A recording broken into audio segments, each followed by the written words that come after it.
أعوذ بالله من الشيطان الرجيم. بسم الله الرحمن الرحيم. وما من دابة في الأرض إلا على الله رزقها ويعلم مستقرها ومستودعها كل في كتاب مبين.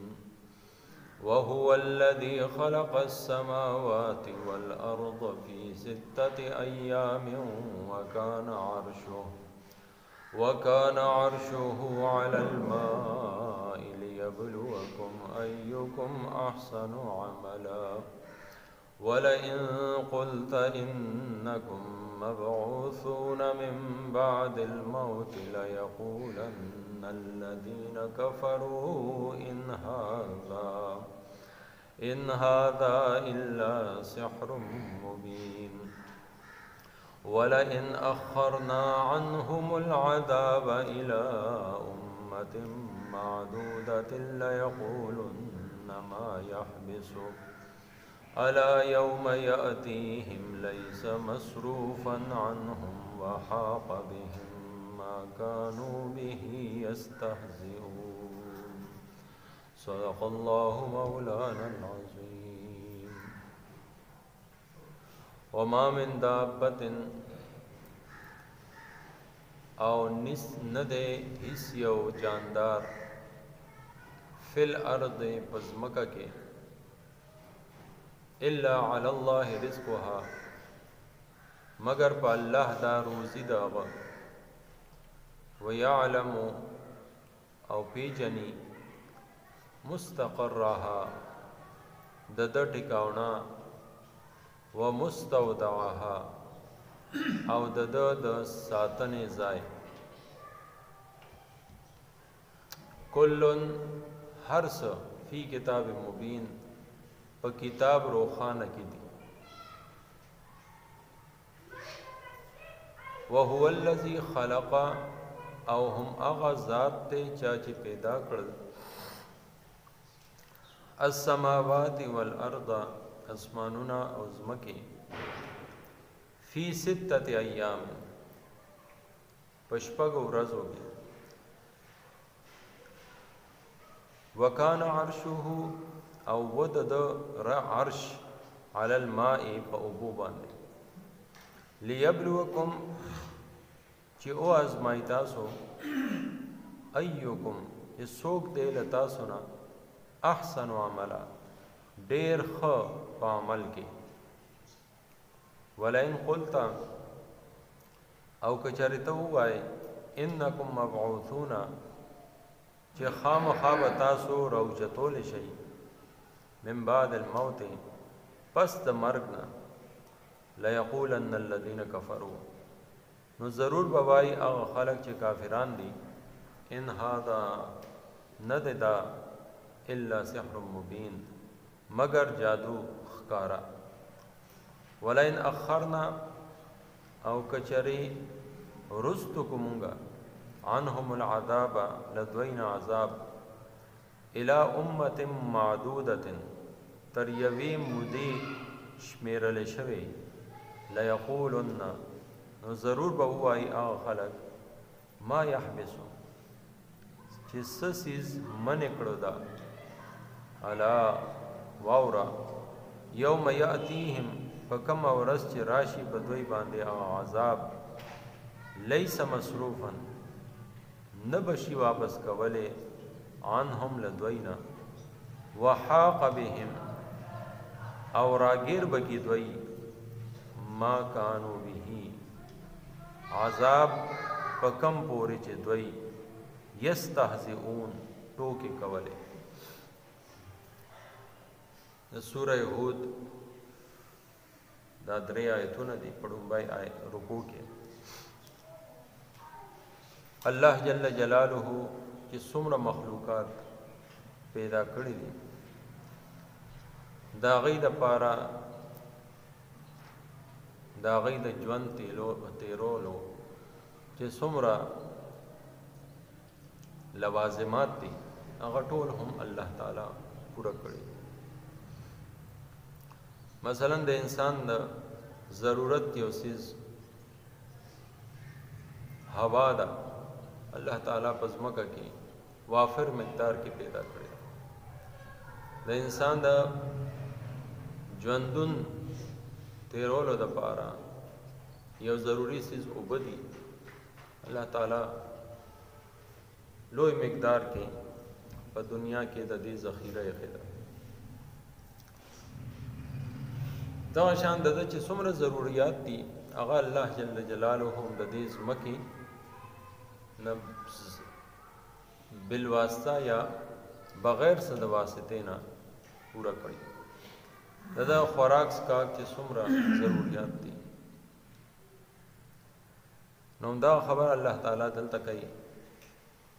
چې هر ساه اخیستونکی چې په ځمکه ګرځي، دې کې ځمکې د پاسه، ځمکې د لاندې، هوا کې، مارغان، غرونو کې، ځنګلو کې، دا ټول پکې راغلل. الا علی الله رزقها، رزق د هغې په الله، یعنی دا هم د الله رب العزت څومره لوی احسان دی په دې انسان باندې چې رزق یې خپل لاس کې ساتلی. دا په دغه باندې څه ذمہواري یا واجب نه و، دا هم د هغه د طرف نه په دې انسان باندې یو احسان دی، د هغه د طرف نه یو فضل دی، یو کرم دی. او بیا الله جل جلاله وایي ویعلم مستقرها ومستودعها،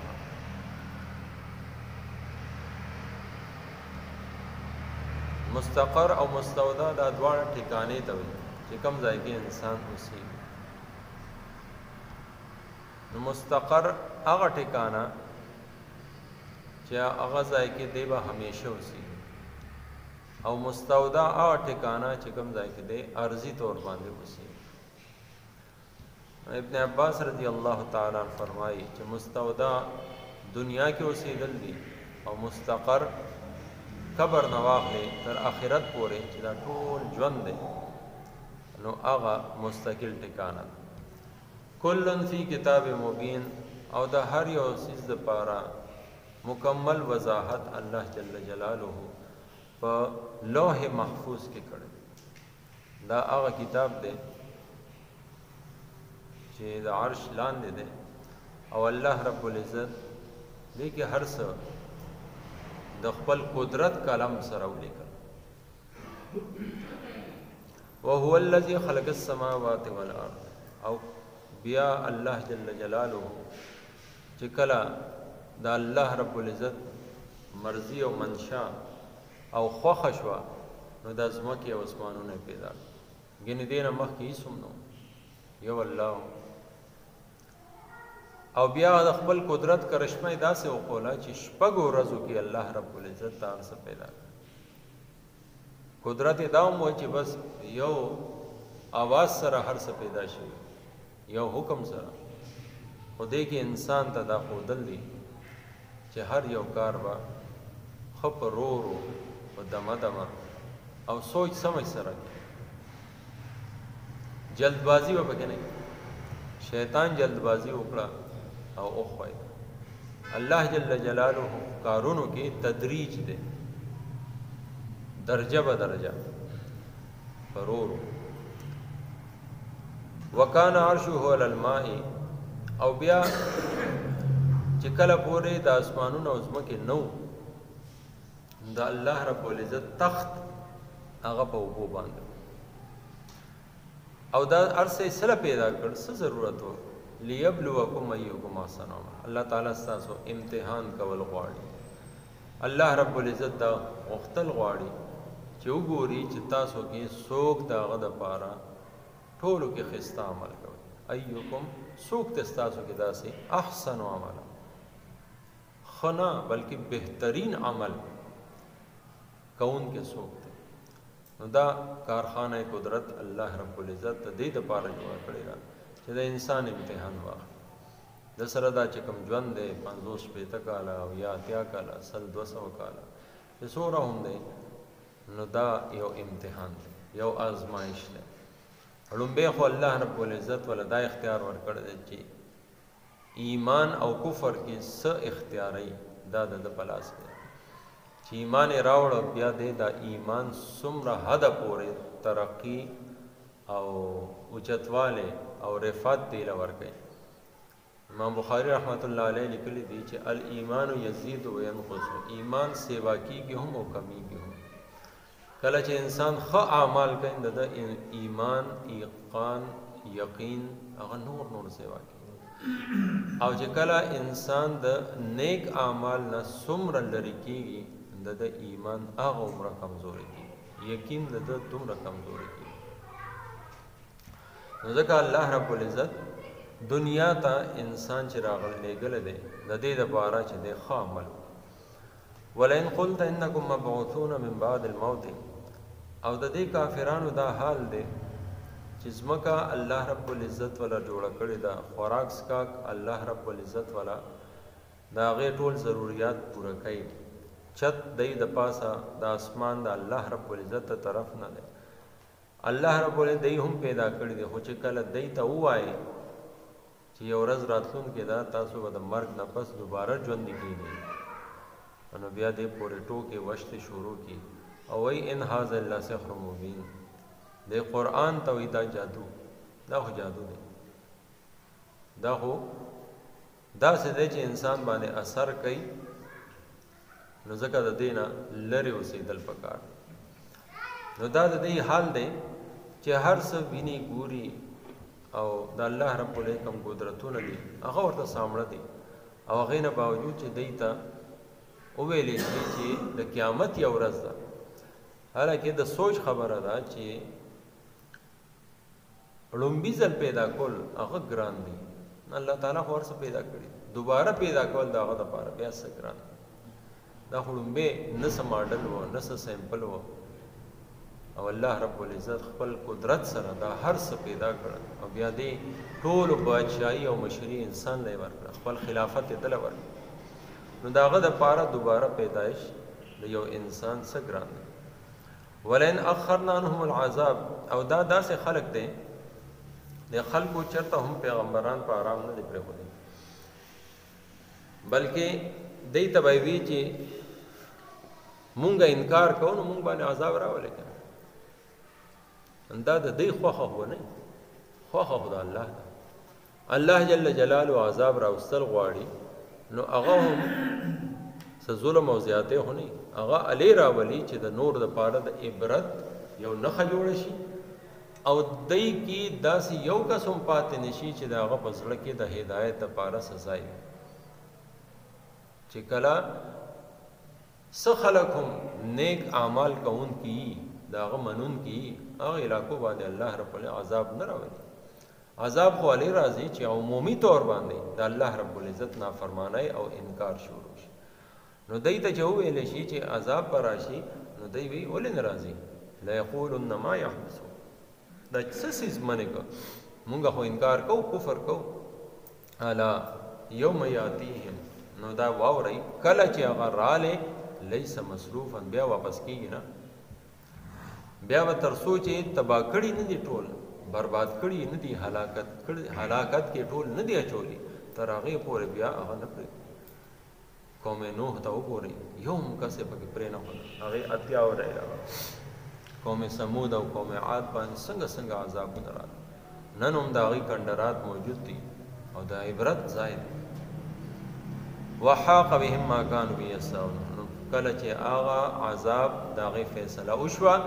بیا به الله رب العزت هغه عذاب چې کم پورې دی ټوکې کولې هغه به دی چارچاپېره نه راګیر کړي بیا د تېښتې ځای هم نشته الله رب العزت دې ماله تاسو ټولو مؤمنانو په قرآن او سنت باندې عمل وما من دابة او ند هیڅ یو جاندار فی الارض بزمکا کې الا علی الله مگر په الله دا رزقها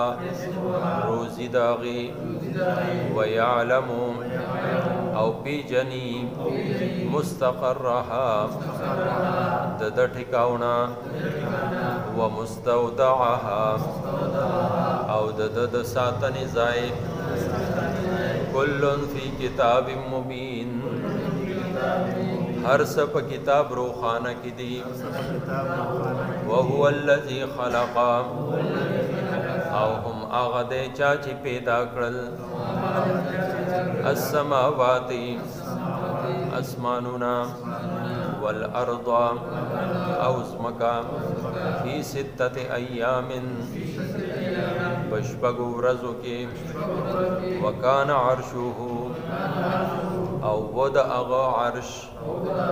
علی الماء بوبو باندے لیبلوکم چی او آزمائی تاسو ایوکم چی سوک دے لتاسونا احسن عملا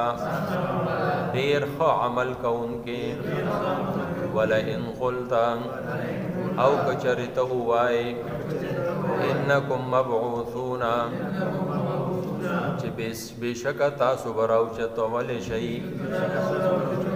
من بعد الموت پس د مرگنا لیقولن ضرور بأوائی الذین کفروا اغا خلق چی کافران دی ان هذا نددا الا سحر مبین مگر جادو خکارا دے ولئن اخرنا او کچر رستو کیو مونگا عنهم العذاب ددوینا عذاب الى امت تریوی مدی معدودت شمیر لشوی لیقولن ضرور بوائی دا خلق ما یحبسو سسیز من اکڑتا علا یوما واورا پکم اورس چی یأتیہم راشی بدوی باندے اغا عذاب لیس مصروفا نبشی واپس کولے عنہم ندوینا وحاق بهم اورا گیر بکی دوی ما کانو بیہی اغا عذاب کم کوری چی دوی یستہزئون ٹوکی کولے آمین الصلاة والسلام علی سیدنا اللهم استر عوراتنا وامن روعاتنا اللهم حاسبنا حسابا يسيرا اللهم اشف مرضانا ومرضى المسلمين وصلى الله تعالى على خير خلقه محمد وآله وصحبه أجمعين برحمته